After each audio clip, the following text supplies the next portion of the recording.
നമസ്കാരം. പ്രധാന വാർത്തകൾ.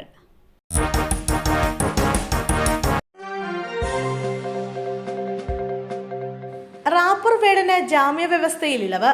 വിദേശ പര്യടനത്തിന് പോകാൻ അനുമതി. ഗവേഷക വിദ്യാർത്ഥിനിയെ അപമാനിച്ചെന്ന കേസിൽ റാപ്പർ വേടന് ജാമ്യവ്യവസ്ഥയിൽ ഇളവ്.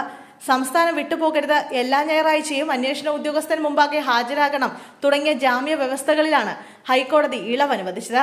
രാജ്യം വിട്ടുപോകുമ്പോൾ പോലീസിനെ അറിയിക്കണമെന്നും അന്വേഷണ ഉദ്യോഗസ്ഥൻ ആവശ്യപ്പെടുമ്പോഴെല്ലാം ഹാജരാകണമെന്നും ഉത്തരവിലുണ്ട്. വിദേശ പര്യടനത്തിന് പോകുന്നതിനായിട്ടാണ് വേടൻ എന്ന ഹിരൺദാസ് മുരളി ജാമ്യ ഇളവ് തേടി ഹൈക്കോടതിയെ സമീപിച്ചത്. കാർ ഓടിക്കുന്നതിനിടെ അപസ്മാരം വന്നു. യുവാവിന് പരിക്ക്. കാർ ഓടിച്ചിരുന്ന പള്ളുരുത്തിനട സ്വദേശി ഹാഷിമിനാണ് പരിക്കേറ്റത്. എറണാകുളം ഫോർട്ട് കൊച്ചിയിൽ ഉച്ചയ്ക്ക് 12 മണിയോടെയായിരുന്നു സംഭവം. കാർ ഡ്രൈവ് ചെയ്യുന്നതിനിടെ ഹാഷിമിന് അപസ്മാരം വരികയായിരുന്നു. തുടർന്ന് പാലത്തിന്റെ ഇറക്കത്തിലുണ്ടായിരുന്ന കാർ നിയന്ത്രണം തെറ്റി സമീപത്തെ റോഡിലേക്ക് വീണു. അപകടത്തിൽ പരിക്കേറ്റ ഹാഷിമിനെ ആശുപത്രിയിൽ പ്രവേശിപ്പിച്ചു. കാറിന്റെ മുൻഭാഗത്തും തകരാറ് സംഭവിച്ചിട്ടുണ്ട്. വേസ്റ്റ് കുഴിയിൽ വീണ് പരിക്കേറ്റ 10ാം ക്ലാസ്സുകാരൻ മരണത്തിന് കീഴടങ്ങി. കോഴിക്കോട് കൊടിയത്തൂർ ആലുങ്ങലിൽ ഓഡിറ്റോറിയത്തിന്റെ വേസ്റ്റ് കുഴിയിൽ വീണ് പരിക്കേറ്റ് ചികിത്സയിലായിരുന്ന വിദ്യാർത്ഥി മരിച്ചു.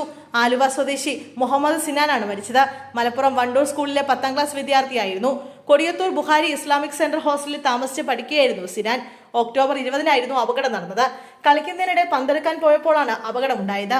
മഴവെള്ളം നിറഞ്ഞ കുഴി മൂടിയിരുന്നു. ഇത് ശ്രദ്ധയിൽപ്പെടാതെ പന്തിന് പിറകെ ഓടി കുഴിയിൽ വീഴുകയായിരുന്നു. ഫയർഫോഴ്സും നാട്ടുകാരും ചേർന്ന് ഉടൻ തന്നെ രക്ഷാപ്രവർത്തനം നടത്തിയെങ്കിലും ഗുരുതരാവസ്ഥയിലായിരുന്നു.